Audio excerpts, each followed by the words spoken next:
Hey there, Zillstar, and welcome to another installment in my series of interviews with my personal Zill Heroes. Today, I am super excited to be interviewing the incredible Melissa Gamal and cannot wait to share with you all of the juicy tidbits that we talk about in this interview.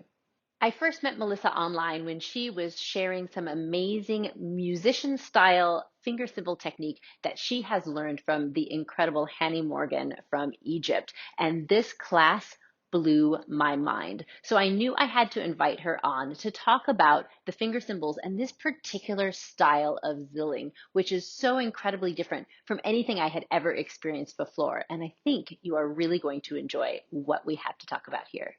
So join us today as we talk about what makes this style of finger cymbal playing so different, how any belly dancer or finger cymbal player can incorporate the ideas of this style into their playing no matter what, and what it is that we can learn from musicians when it comes to playing our finger cymbals in the most beautiful and musical way possible when we dance.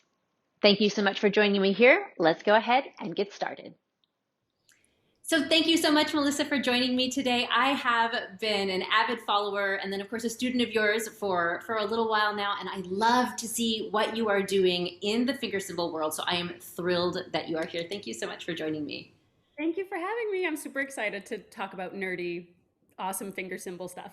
Yes, I just want to, with this whole series, as I interview people who are inspiring me with finger cymbals, I want to bring to finger cymbal lovers, or perhaps people who are a little on the fence about finger cymbals, different stories, how people arrive to enjoying these amazing instruments and the huge variety of ways that they can be played. I believe so many of us, when we're introduced to the cymbals, at least I know when I was, and I'm glad I was introduced to them, it was sort of a limited introduction. Like, here's the cymbals, play these rhythms, and off you go. And that was great, and it worked well. But I think through people like yourself and others, there is a huge world out there to be explored. So I'm hoping to introduce people to that. So I'm excited to share your story. So what I'd love to know, because I actually don't know this yet, is like, how did you get into finger cymbals? Not everybody who belly dances is a fan of the finger cymbals. And so how did they come to be part of your repertoire? Yes, and it's actually really interesting. I was thinking about this today, and I actually started really late in my belly dance journey to pick up the cymbals. I don't know if it's a Canadian thing, but up here, or if it was just maybe the time period that I started dancing in, but it seems like in Canada they weren't at least as popular, and even now till today, like it's rare to see a dancer use them in her set as often as I think you would in the States, where I think that they've been much more a part of the scene there. So really, when I started dancing, I didn't touch cymbals for years into my belly dance training. And then when I finally did a couple years in, it was just the basics. It was like a 1, 2, 3, 1, 2, 3. That's it, basically. And I did it because it was part of a choreography that I had to learn. And so I just learned to do 1, 2, 3s, 1, 2, 3s. Later on, we did a little bit more, with some choreographies that I had to learn, but it was still really pretty basic. So I actually really only started to seriously get into finger cymbals about 3 years ago, 3.5 years ago. And I would say even now, I'm still putting the pieces together to do the cymbals and the dance at the same time, because I actually 3 years ago, when I really got into it, started with this sort of musician style that I'm now kind of focusing on and training in. So I really didn't start as like a dancer and learning to dance with them. I really started kind of backwards, I think, from most people, where I started in this musician style and learning them as really an instrument on its own. And now I'm kind of going backwards and putting them back into the dance in that way. So it's interesting because I haven't been like a lifelong, finger cymbal dancer player. That's super interesting. One question, something that I know a lot of dancers talk about who have gone, far with their dance training. They've been dancing 5, 10 years, and then suddenly, for whatever reason, they decide to pick up the finger cymbals. that they feel like they've gone back to square one, and it's like infinitely frustrating for them. What was your experience as like an experienced dancer who, already has the basic skills in hand and you're performing and dancing and now you're adding in the finger cymbals? Was it really challenging? It was. I mean, I think whether you learn them from the beginning or towards the middle or end of your dance, not end of your dancing, but you know what I mean. Mhm. Depending on where you start with them, I think it's always challenging. It does feel kind of like you have to go back a bit though if you're a more advanced dancer who then picks them up later, only because it takes that extra amount of kind of brain coordination, I think, to get going because you're so used to dancing without that thought, right, about patterns and timing and that kind of thing with your hands. So it does take a little bit of time to get into that. But I think with this, my experience has shown me is that it's not impossible to do that. And I think sometimes I've seen a lot of dancers who haven't played cymbals for a long part of their dancing and are, I think, afraid to pick them up because they think it's going to be just so overwhelming and so challenging. And it's not as bad as people think it is. And I think it depends on how you approach it and if you approach it with the right mindset and just taking your time and getting used to it and not feeling like, well, I'm an advanced dancer and I have to advance finger cymbal right away. It's just going to be that learning process, just like anything else. So it is challenging though, and it's still something I think that I'm working on. I love that idea that, like, of course it's challenging, it's not the end of the world, and it's all about the process, right? Like, I feel like, especially as we get further along into our dance career, and then people who are just really gung-ho to get in there and learn, they want to, like, make it to the end, right? They have this goal, they want to be, this kind of performer or want to be able to do this kind of piece, and we get lost in the end goal and forget that the process is kind of the whole point, right? Like, Yeah. why rush through what the majority of the experience is? And so if finger cymbals are something someone wants to add, absolutely it's going to be a challenge. Absolutely it's a new skill.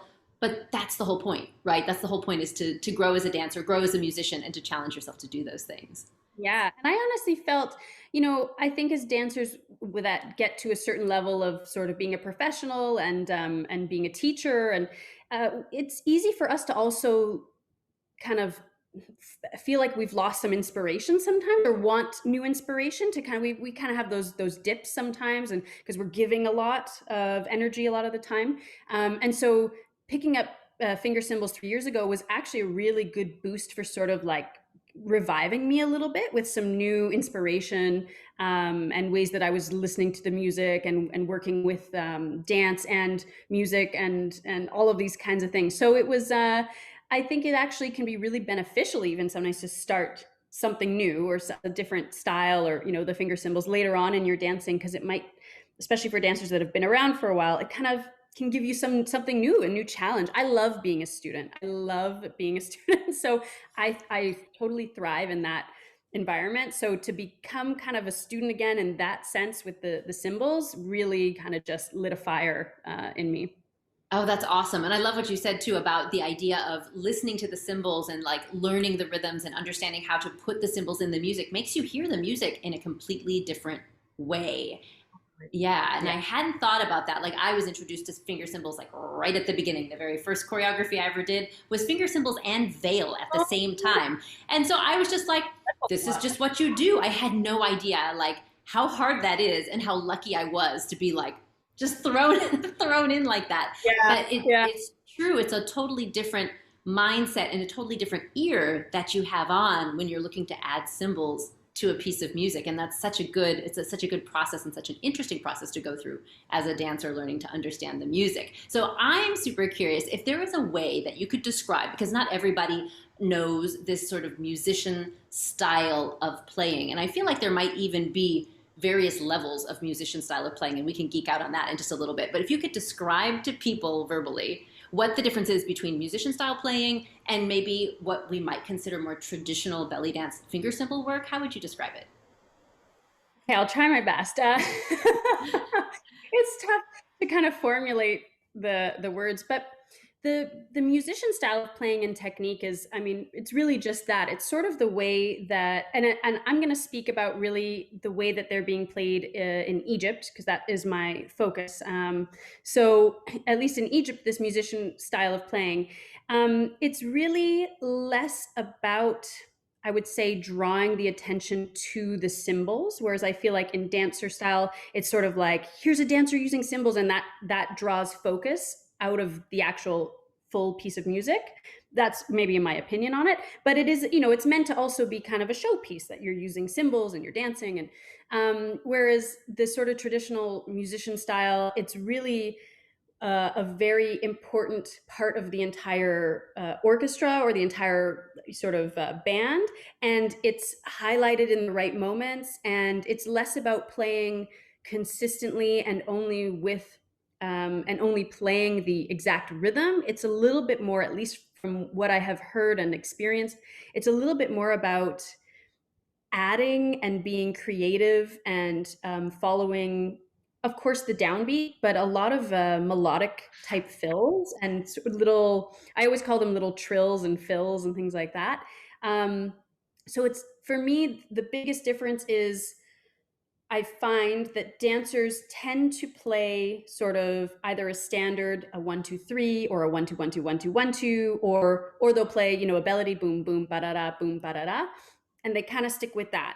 And it's like throughout the whole thing, or a big chunk of it is just sort of that. There's not a ton of musicality, I think, in a lot of the way that dancers play the zagat. They're played almost like which they are a percussion instrument, of course, but they're played like the drum as dancers sometimes. Whereas in the musician style, I think there's a lot more play with, of course, the downbeat, the rhythm, but also the melodic elements that you can create and that you can hit with the zagat.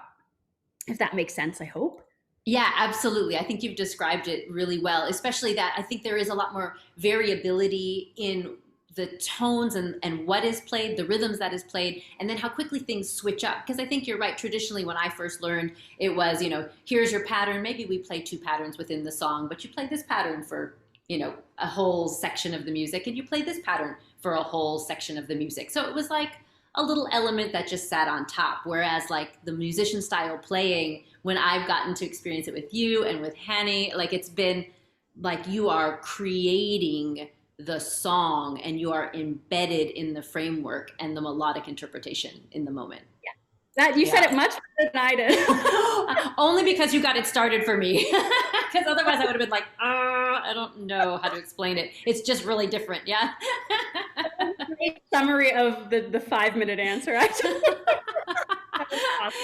No, it was good. It was good. You gave me all the tools I needed to summarize. So perfect. And so now this is what you've been focusing on. This is what you're learning. I know you just hosted a series of workshops with Hany Morgan that are phenomenal. Like I'm in the middle of them right now, and it just my hands hurt when I play this style. And I've been playing finger cymbals for 21 years, and I've got some monsters in my collection. But when I play his style, I'm like, oh my gosh. And so it's a challenge, and it's wonderful, and I love it.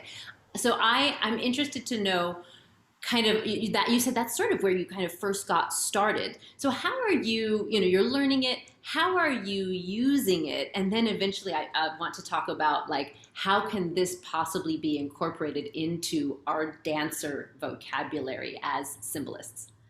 Yeah. So, and the funny thing is that Hany has really been my teacher from the beginning for this musician style technique. And one of the things that drew me to it, because I hadn't really had much of an interest in learning finger cymbals before. I mean, I had seen some dancers and I had really enjoyed it, but there wasn't that spark, something that drew me to it. And then I saw him playing them one day, and I was like, "What is this magic?"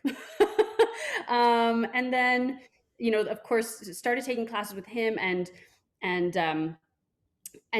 grew with it through there. And then I really, at the beginning, didn't quite understand, obviously, the difference between this musician technique and the dancer technique, and the difference between the size of the hura or the zagat, or, and what all of that was. So that was a bit of a learning process for me at the beginning.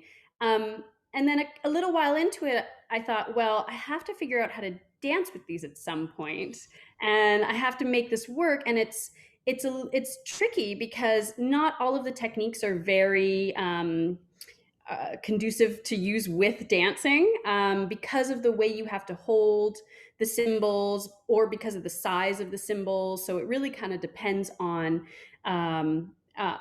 on sort of your creativity, I think, with holding them and how to place them and the size of them and all of those kinds of things. But what I've sort of started to do with my dancing now is I'll take some of the sort of traditional dancer patterns and ways of playing, and then I'll mix them with the techniques for the musician style of playing that work best, or that are sort of the most flexible and easy to use with dancing.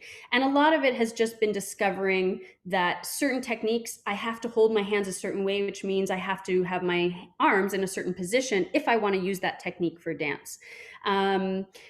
And they're also the way that I've learned to play them. It's also a different way of moving because we're not using thumb and finger moving in together. I can't even do it. My thumbs won't even move anymore because I've trained them not to. But it's a lot of the fingers doing that work and that manipulation.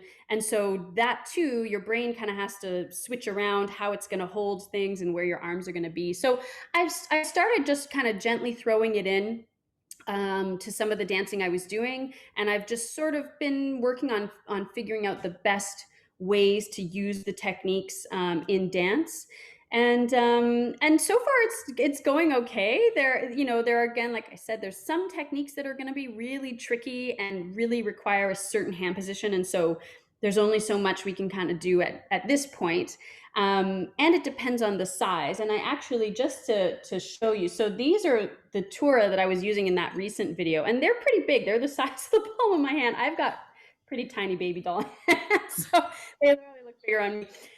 But then I also have this pair, which is tinier, but the shape of them is really important. And so they make this, I can get the sounds and the techniques that I want out of these because of the shape of them. But these are obviously much easier to dance with, for comparison, right, than these big honkin', right? So it's like, I don't think I would really recommend. I mean, you could try to dance with big ones like this if you've got the elastics on tight enough, but this is going to be tricky. And it's probably not the best, thing that you want to dance with, but it's great for strength training. It's great for the music style if you're just doing music. And it's great to learn the techniques on this because the sound is the best on the bigger one. But then I just kind of these little, there's a god, I just call them baby Torah. I just love the shape. They're so perfectly shaped. And so these are the ones I use for dance. So this makes it a little easier. But the smaller they get, sometimes the harder it is to get some of the techniques and the sounds that you can produce in the musician style. So it's just a bit of a playing around and balancing. I'm still really figuring out what can be done and how I have to make it work to make it happen. But I've been able to introduce most of the basic musician style techniques into my dancing without too much trouble. And there's a couple more advanced techniques that I'm trying to figure out now and see how, kind of what the best way is to put them into dancing. But hopefully I'll work that out. I love this so much because I feel like, and let me know, like if you know of other people who are on this, I would consider it the cutting edge of finger cymbal practice, right? Like I feel like there's a lot more finger cymbal action happening in the world in general these days than say perhaps 20 years ago. And then I also feel like there's a convergence happening between like, let's make these the badass instrument that they are, right? Instead of a single sound and maybe two patterns, let's really explore them, right? And so there's a lot of musicians that are doing it, and there are some dancers that are doing it. But I feel like there is this place we've arrived to, which is like, okay, now we know that the finger cymbals can do all this amazing stuff, and we're gonna sit and we're gonna learn that technique and we're gonna drill it. But at some point, right, unless we're gonna play with a band, which would be really cool, and I would be all for it, we have to figure out how to dance with it. And this is the question that like is always on the tip of my tongue. And when I talk to my students, because I really push them with finger cymbals, and I feel like right now for me, my finger cymbal playing almost lies in two categories. Like I've got all the cool technique I can do, some of which is the stuff that I've learned from you and learned from Hany, and some of it is a little less musician style sort of tura or sagat playing, but more just I'm going to use 4 or 5 different sounds. I am going to use, a variety of patterns. I'm going to play the melody with 3 different sounds instead of 1, that kind of idea. And when I do that, you kind of talk about what is your mental capacity, right? When I do that, my dancing has got to be pretty basic, right? And then when I want to like bust out and do some really amazing technique, I'm probably going to play the melody with one sound, and I'm just going to play it over and over. Or maybe I'll get a second sound in there. But, it's almost like you have, a mental capacity and like how much of it is going to be taken up by your dance, how much of it is going to be taken up by your zilling. And then above and beyond that, how much can all of this be integrated into a full on belly dance performance? Like, is it possible to do all of the techniques? If we were to play with, okay, maybe I move my hand and maybe I change the position, or maybe I have to have my hands in this position while I'm doing movements to play certain techniques. But this is where I'm at. I feel like you're on the forefront of like creating this possibility, but like I want to imagine, what is the possibility? Like, where is this going? I mean, yeah, I think it's all possible. I think it's one of those things where I have to sit and really work on it more. I mean, as with anything, it's just taking that time to really get into it. And I feel like I'm still also very much in the stage of mastering the technique itself, because that takes so much time. But I think it's possible. I think, like you said, there's going to have to be some give and take between how much am I dancing, how crazy is my technique right now, versus how much am I doing on the zagat, because you also don't want to overwhelm yourself and overwhelm an audience too, in that sense, where it's like you're doing these things and then you're moving a lot and people are like, wow. His head explodes. So I think it will be kind of that fine balance, but I think a lot of it is possible. And what I really hope is that more dancers will study this style, even in a basic capacity. So even if they're not going to really want to play this for, in their sets, but as we were kind of mentioning before, the since learning how to play this musician style, my musicality and the way that I listen to music has completely changed, for the better. I was already pretty good with musicality, I think, and listening and picking out rhythms and instruments and feeling music and that kind of stuff. I was really good at it. I Since learning this style, and I think finger cymbals in general, but specifically this style because it is so musical, if that makes sense.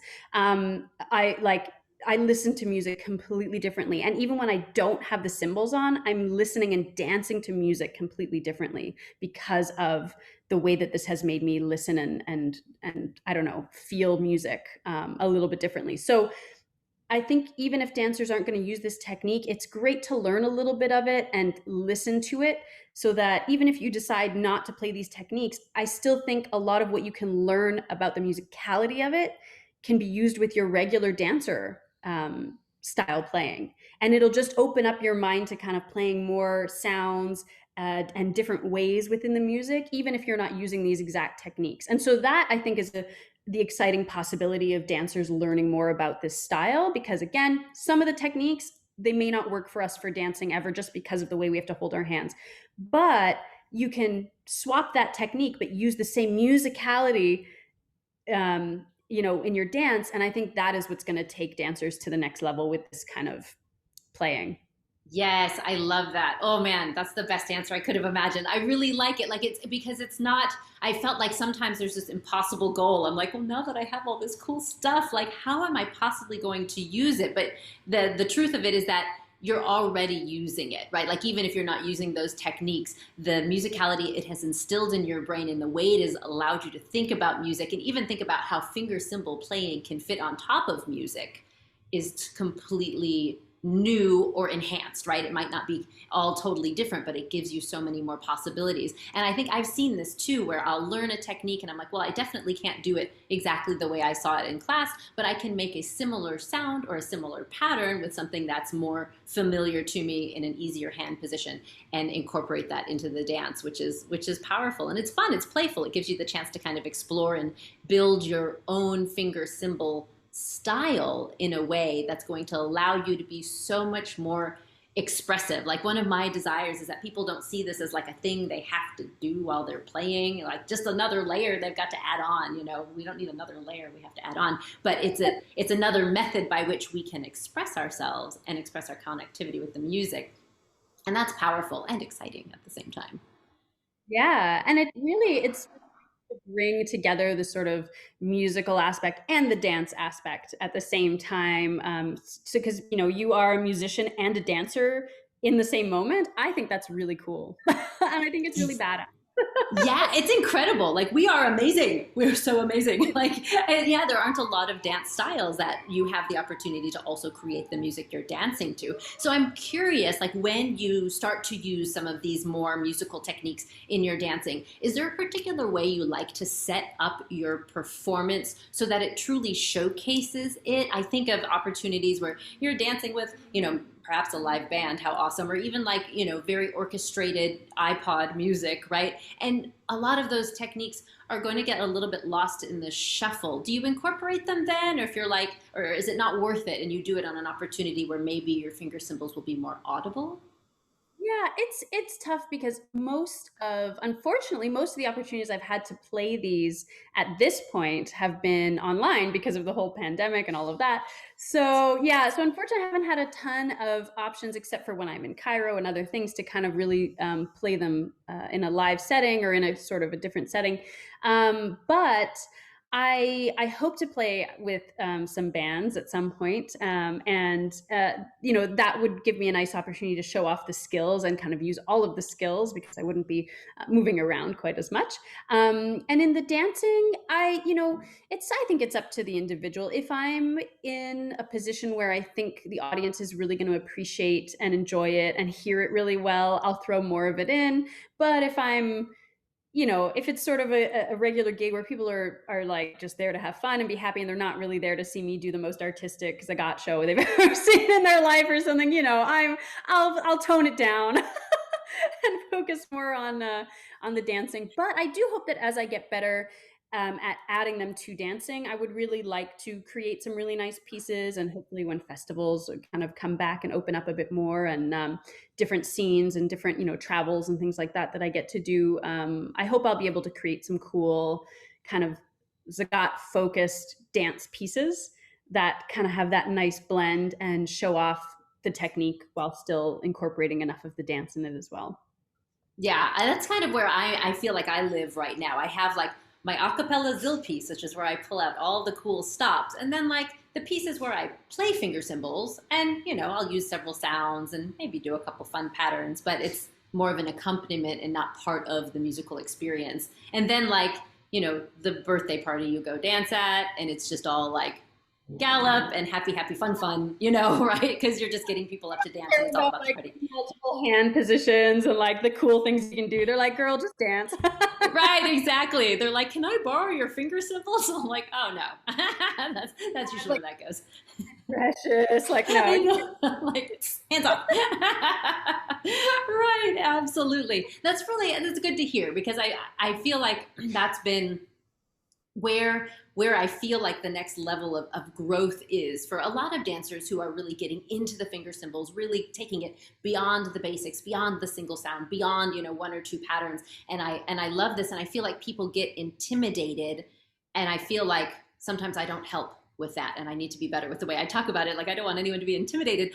Like you can learn the technique. I like what you said. You can learn this technique and not necessarily like put it in the dance or put tiny bits of it in the dance to give you that added ability to express yourself.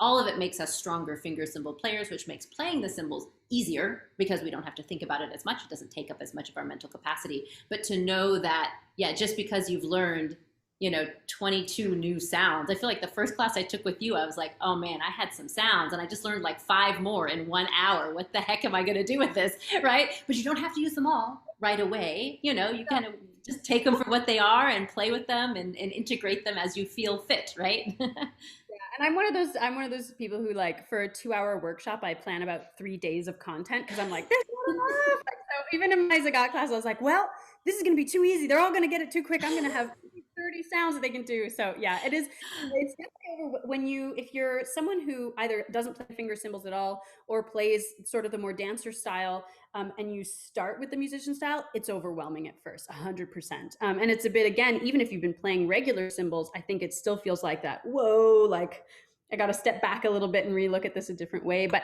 it's interesting what you were saying about the acapella and zills and then doing them at different things. And I think another thing that's really important for dancers to understand when they're playing zagat, and I'm sure you agree with me on this, and you work this into your shows as well, is understanding sort of your place in sort of like the I don't know how to say this, like the ecosystem of that show. So obviously if it's too recorded music, and you're dancing and you want to play the whole time, great. But if it's like a live band behind you, it's that interaction with them and understanding how to work with them is really important, so that you're not just like all over the place and then forgetting about them. That interaction and understanding how you should flow in and out of that music is really important. And then, doing an a cappella piece where, of course, it's like your time to shine. Or another great way to do them is to do them with a drum solo, because then it's just the two percussion, or two or three, of course, if you have backup drummers. That's a nice time for you to shine more with all of the techniques. But, if it's like a classical song and it's meant to be a fully orchestrated piece, it's not really nice to just play on top of all of the musicians the entire time. So kind of understanding how to be a musician.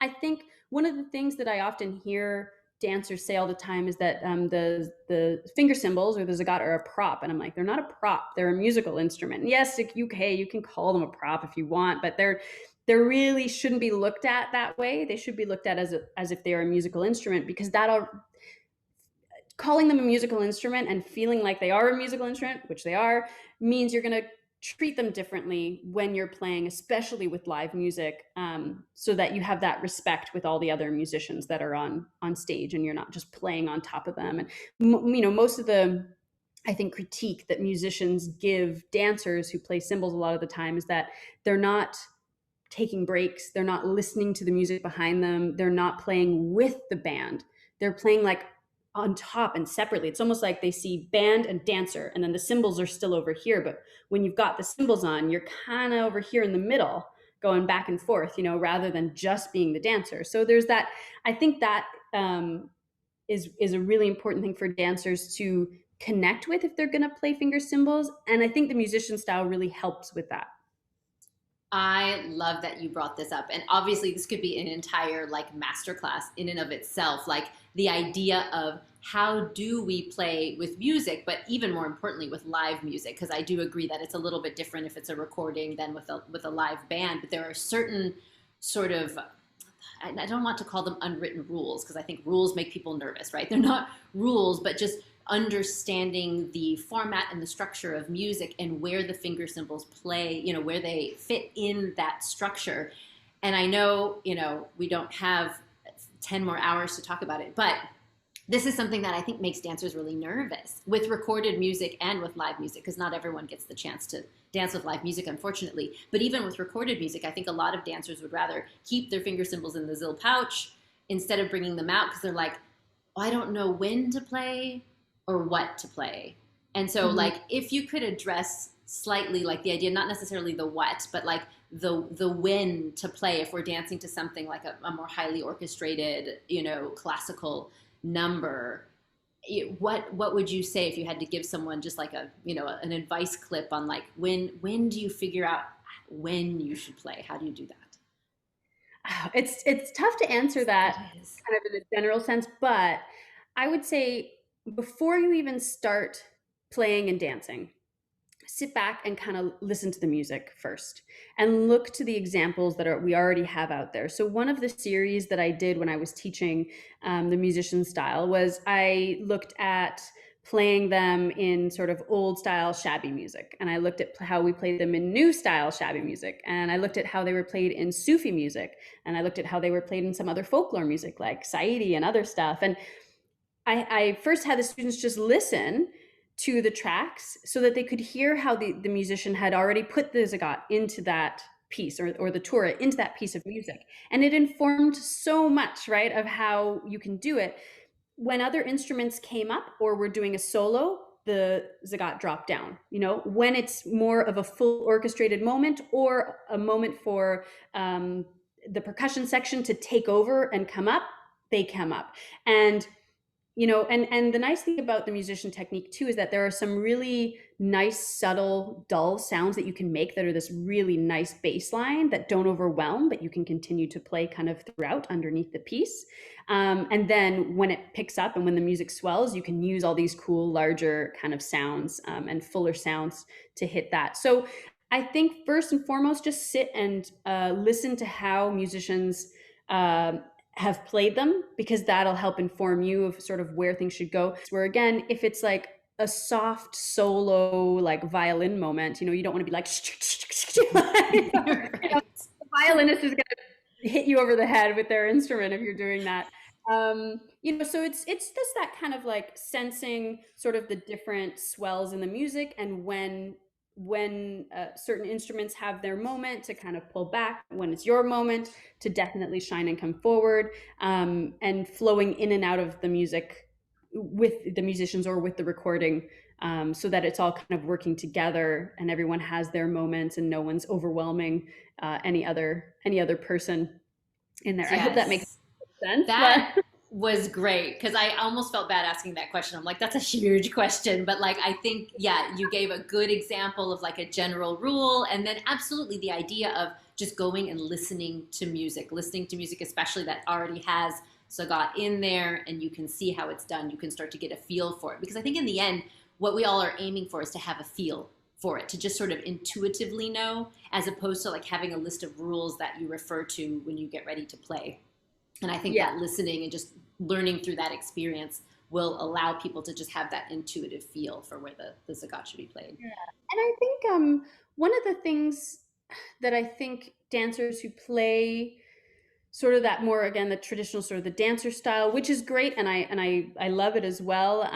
But I think there's a lot of focus on patterns sometimes, and that sometimes takes dancers out of the idea that they need to be listening to what's actually happening in the music. Because sometimes I think they get caught up in, well, I just have this pattern of whatever it is, and I'm going to throw it on here, and I'm not going to like listen to actually what's happening in the music. So sometimes there's almost this disconnect, because it's like there's these big patterns that are happening, or whatever, and you can tell it doesn't really quite go with what's happening in the music or whatever the band is playing, because the dancer is so focused on just that's the pattern I learned, that's how I'm going to do it if melody comes on. But there's so many other opportunities they're kind of missing, and that interaction with the band, because they're so stuck on patterns. And I love patterns, believe me, I'm a Capricorn, I love patterns, I love structure, love it to death. And it's very useful, and it's great for students, it's great for dancers. But I think for dancers who want to get more into this musical style, or just who want to enhance that musicality with the cymbals, learn the patterns, use them, but take them and really listen to where they should go in the music instead of just throwing them in anywhere, and balance between some patterns and then some sort of freestyle and some fills and some fun things, and listening and melodic, playing on the melodic lines, and go back and forth. That makes a huge difference, I think, in the way that it sounds, and how dancers can be more musical and more in touch with the music when they play their finger cymbals. Absolutely. Yeah, those are really great words to live by, and just to sort of build your idea of finger cymbal playing to music. That's brilliant. I love it. Awesome. Okay, so before we wrap it up, I do a couple lightning round questions. It doesn't mean you have to answer really fast, but they're short questions. And then I'll ask you to let everybody know kind of what you're up to, if people want to jump in and take a class with you, or hang out with you more, how they can do that. So, all right, lightning round. Here we go. You ready? Maybe. Okay, cool. How many pairs of finger cymbals do you own? Ooh, oh gosh, at this point, probably I have some of them here. Hold on. Am I allowed to? Yes, absolutely. 5, 6, 7, 8. I probably have around 8 to 10, I think. Okay, and do you have a set that is your favorite? My favorite is the new ones that I just got when I was there, and they were actually gifted to me by Hany, and they're amazing. They're an older pair, and I love them. They're heavy and big, but they are my favorite. These ones and these two are my favorite. The little mini baby ones. They're just little baby ones. So cute. Do the big ones pinch your hand? I have a pair of like big Tura that they're gorgeous and I love them, but they eat my hands every time I play them. They do sometimes. At first they definitely did. Like I was sore, I had blisters because they were just so big, and I started learning on ones that were relatively big like that. And so yeah, they do. But after a while you kind of get, I found that now it doesn't hurt. I don't know if I've just built up like calluses, yeah. or if I just don't feel it anymore. I've like damaged the nerves. I don't know, one of those. But Yeah, but they do hurt for a while. And actually, I have to give a shout out. These are my first pairs I got, and I still use them. They're the Gauharita fan. Funny, they don't make these a lot anymore, Oh, but wow. they're super. I should also clean them. You can see the little, Those and they're are beautiful. great. They've got the really nice little stuff, and they're great for dancing. And I think these elastics have been on them for 15 years. Ridiculous, and I haven't changed them. I don't. Yeah, I should change them. And I haven't really. But these are my like baby favorites because they were my first pair. But I do. But Oh, these big bad ones are my new favorite. that's awesome. They look great. They look great. That's inspiring me to bring my big bad sagat out again. So now I'm curious, when you're going to play with finger cymbals, how do you choose? You kind of alluded to this earlier. Like, how do you choose which ones you're going to play?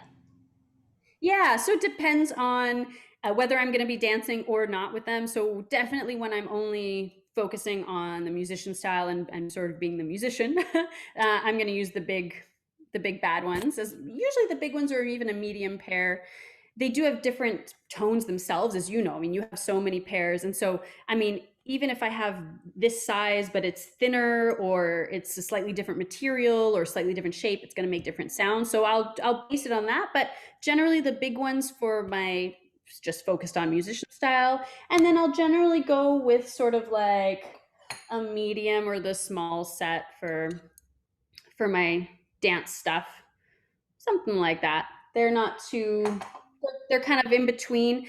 These ones, for example, are too small for me to do most of the musician technique on. They're really just more used for if I'm doing more of the dance technique and styling, because they're just really tiny for some of the positions you need for the musician style. So definitely, if dancing with musician style is something you people want to start, you have to find ones that are kind of that in between, like at least 2 to 2.5. I think two is too small, maybe 2.5 inches at a minimum. Ah, good to know. Yeah, absolutely. And then one other kind of random question. What is your favorite quarantine activity? Oh gosh. Um, my favorite thing before I traveled was just walking around. I would just go to the same store every day, buy us coffee and walk around and fill up my day with that. But I mean, just sort of dancing, playing the cymbals, taking online lessons. I mean, that's been the silver lining has been that I've connected with so many different artists. I mean, like you and like so many others where we've been able to connect for either projects or classes or fun things like that, so that has really been a nice thing. Cool. And so then if people want to find you, what do you have coming up? How can people study with you, get in touch with you, hang out with you? What's going on? Cool. Yeah, so uh, people can follow me on Facebook or Instagram. I think Instagram is at melissa.gamal. And I have the Amar Dance page, which is sort of the school name. And so you can follow me in there, or amar.ca is the website that they can go to for classes and things like that. And then I'm hoping that I'll do a monthly or a bi-monthly class with Hany and continue that training for dancers online. He's also just fantastic. People can get in touch with him for private lessons in the styling if they'd like to as well. And of course, I love to support the artists who are, giving us all of this knowledge and this amazingness. And he's been creating cymbals and quality controlling the cymbals that I have made for students who want a nice pair that they can use the musician style with. So he's been doing tons of work on that with me, and he's a great teacher. So people can get in touch with him for privates, or hopefully I'm going to be doing something and still collaborating with him even from Canada. And so if dancers are interested in learning this style, that's a great way to start. Oh, that's awesome. Fantastic. Well, thank you so much, Melissa. This was so much fun hanging out and geeking out with you about finger cymbals and all of the fabulous stuff going on in your dance world. I really appreciate you joining me. Hey, thank you for having me and letting me talk about all this geeky goodness. And I'm sure we could go on for hours and hours and hours. But this was great, and I'm so happy. Thank you. Yeah, absolutely. Thank you.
my goodness, what did you think? I really hope that you enjoyed that. I feel like there were some huge knowledge bombs dropped during that conversation.